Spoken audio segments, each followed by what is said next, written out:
Over the last few weeks, we have been showing you what it takes to become and continue to be a Hillsborough County Sheriff's Deputy.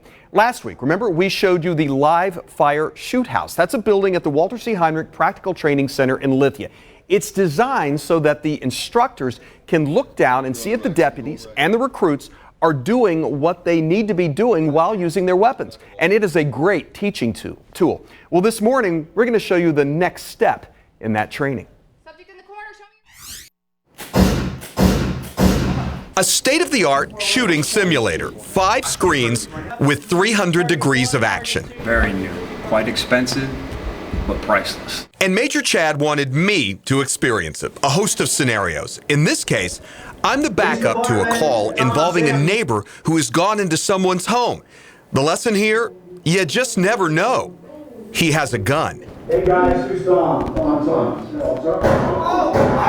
This is a prime example of how fast a situation can go from kind of calm to deadly force almost immediately. Well, I guess my question is now, having done that, what did you use before? How did you train before? And like I said, 23 years ago when I started, Sergeant Corrales, who walked you through when we started, even before me, it was a lot of pretend. Pretend this is a bank, pretend this is this. There's no more pretending. With use of force being one of the biggest liability issues of any agency, we're spending the money to make sure our deputies are trained properly. Next, the instructor walks me through an active shooter scenario. It's in a school.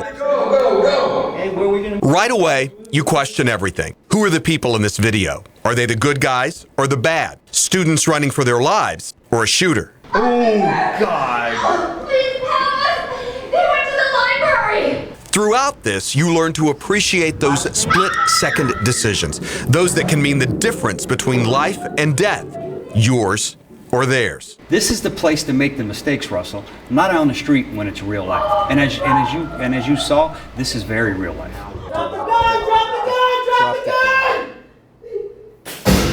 gun! I'm shaking, man. I really am. I really am shaking. It gets you, and that's why we do it. We would much rather have the deputies come in here and train like this, so when they get into a real situation, they know what your body's going to do. They know your heart rate's going to elevate. They know your breathing's going to get faster. And we kind of teach them how to control that a little bit in a controlled environment. Wow. Yeah, kind of makes me sick all over again looking at it. And something else to keep in mind here. I was just holding, that fake weapon. Yeah. But the deputies and the trainees are wearing that belt. Okay. And in these scenarios, they have to decide, do I use my weapon? Mm-hmm. Do I use a taser? Do I use my baton? Do I just negotiate? Split second. All of these things they have to decide. I mean, when you think of all these news stories we've been seeing lately about you just, all of that goes through your mind about how difficult it is to make the right decision at the right moment. That's a good point. Yeah.